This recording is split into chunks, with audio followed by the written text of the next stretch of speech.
जय श्री गणेश, जय माता मातंगी, सबका कल्याण करे, साथ में मेरा भी कल्याण करे। हमारे पंडित जी की कहानी वहाँ तक गया था कि पंडित जी सुनारिन के यहाँ जाते हैं और पास से बोलते हैं कि पास इन सबको बांधो। सब लोग सो गया था रात में और इनकी पिटाई शुरू कर दो। तो पास ने वही किया और इतना मारा कि पंडितानी सुनारिन पंडित जी के चरणों में गिर करके क्षमा मांगी और वो असली श्रीयंत्र पंडित जी को निकाल के दिया।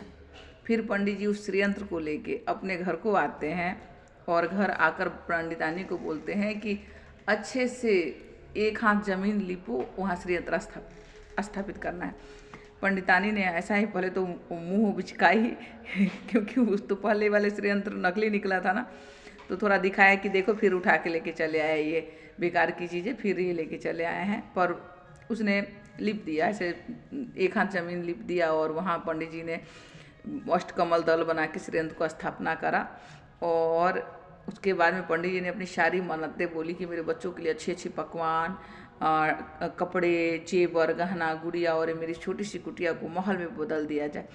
श्रीयंत्र जागृत श्रीयंत्र था, वो तुरंत यूं मतलब सेकेंड में सब कुछ एकदम सुंदर राजाओं के जैसा ठाट बाट पंडित जी का हो गया। दूसरे दिन तो मतलब ऐसे हंगामा मच गई पूरे राज्य में कि रातों रात पंडित जी के पास कुछ ऐसा जादुई चीज़ है जो रातों रात इनको अमीर बना दिया।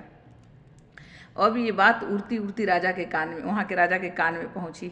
राजा ने सैनिकों को बुला करके पंडित जी को अपने राजमहल में बुलाया और बोला कि तुम्हारे पास ऐसा क्या है जो तुम्हें रातों रात अमीर बना दिया। तो पंडित जी बोले कि हमारे पास एक देवी का दिया हुआ श्रीयंत्र है और उसी श्रीयंत्र का ये सब चमत्कार है। राजा ने बोला कहाँ है वो श्रीयंत्र, लाओ। पंडित जी वो श्रीयंत्र लेकर के गए और राजा ने उस श्रीयंत्र को पंडित जी से छीन लिया और बोला कि ये तुम्हारे लिए नहीं, ये मेरे लिए है, क्योंकि मैं राजा हूँ और इतनी बेशकीमती चीज़ मेरे पास ही होना चाहिए। जो रातों रात गरीब ब्राह्मण को अमीर बना सकता है, वो कभी भी मेरे राज्य का राजकोष को ख़त्म नहीं होने देगा, तो ये मेरे पास रहेगा। पंडित जी बेचारे श्रीयंत्र पंडित जी से ले लिया। पंडित जी बेचारे वहाँ से निराश लौट गए और पंडितानी को सब बात बताया। तो पंडितानी ने बोला कि कोई बात नहीं, चिंता मत कीजिए, हम सोचते हैं कि कैसे करेंगे। पंडित जी ने कहा ठीक है, कितना दिन रखते हैं, पूछिए कि कितना दिन के लिए रख रहे हैं। पंडितानी बोली। तो पंडित जी जाके बोले कि महाराज आप श्रीयंत्र मेरा कितने दिन के लिए रखेंगे। तो राजा चतुर था, उसने बोला कि पंडित जी अभी कुछ ही महीना में मेरी बेटी की ये, उसने वैसे तो छीन लिया था लेकिन फिर बोला कि ठीक है मैं लौटा दूंगा इसे, मैं पहले चेक करना चाहता हूँ, कुछ महीने पहले मेरी बेटी की शादी है, उस शादी के बाद मैं आपको लौटा दूंगा। तो ये बोल दिया। पंडित जी घर आ गए और अब शादी का इंतजार करने लगे 1-2 महीने के